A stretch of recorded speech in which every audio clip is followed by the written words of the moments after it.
Brought to you by Sharda University. Where the software engineer meets the gifted content writer. The world comes together at Sharda University. Iran और US के बीच MOU sign हो गया है और इसी बीच Iran के supreme leader Mustafa Khamenei ने खुद कबूल किया है कि उन्हें अमेरिका के साथ होने वाली डील पर भरोसा नहीं था, यकीन नहीं था। उन्हें समझौते पर आपत्तियां थीं, आशंकाएं थीं, फिर भी उन्होंने इस पर मंजूरी की मुहर लगा दी।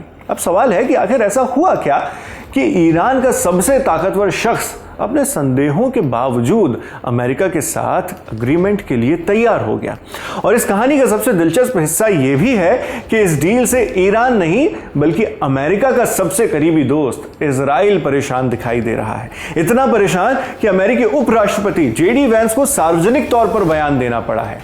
शुरुआत खमेनी के बयान से करते हैं। ईरान के सुप्रीम लीडर मुस्तफा खमेनी ने कहा है कि उन्होंने अमेरिका के साथ हुए एमओयू यानी मेमोरेंडम ऑफ अंडरस्टैंडिंग को अपनी तमाम आपत्तियों और आशंकाओं के बावजूद मंजूरी दी थी। खमेनी के मुताबिक शुरुआत में समझौते को लेकर उन्हें इस बात पर गंभीर संदेह था कि कहीं बातचीत की प्रक्रिया में ईरान के नेशनल इंटरेस्ट, राष्ट्रीय हित प्रभावित न हो जाएं।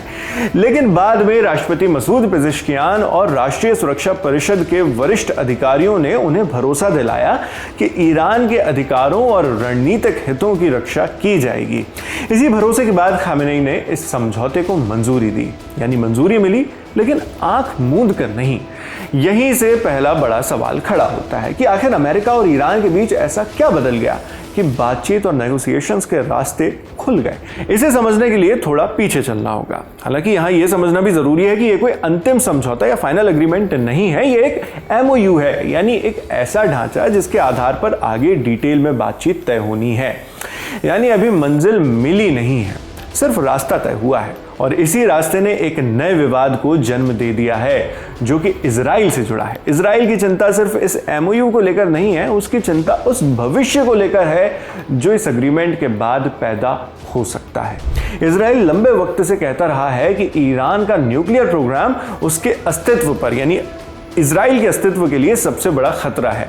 उसे डर है कि अगर अमेरिका और ईरान के बीच रिश्ते सुधरते हैं तो ईरान आर्थिक और सामरिक रूप से पहले से ज्यादा मजबूत हो सकता है। यही वजह है कि अमेरिका और ईरान के बीच बढ़ती बातचीत को लेकर इजराइल के स्ट्रेटेजिक और नेशनल हलकों में जो सुरक्षा हलके हैं उनमें बेचैनी दिखाई दे रही है।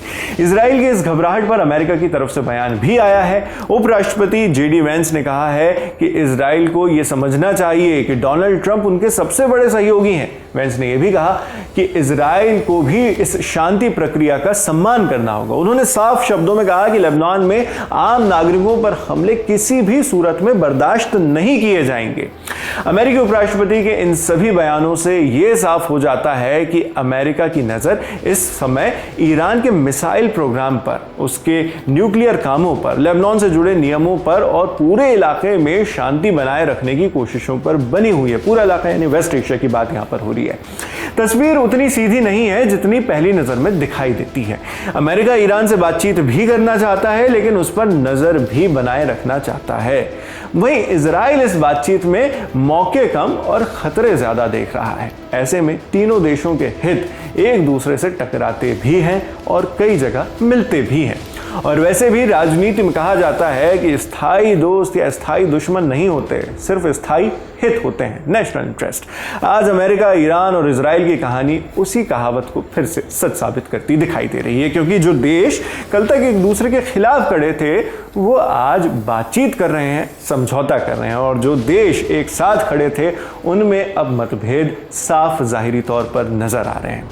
आप इन मतभेदों पर, इन बातचीत पर और इस पूरी खबर पर क्या सोचते हैं कमेंट बॉक्स में लिखकर जरूर बताएं। आपके लिए तमाम जानकारी जुटाकर इस वीडियो की स्क्रिप्टिंग की हमारे साथी नीरज ने। मैं हूं शेख नावेद, देखते रहिए लल्लन टॉप।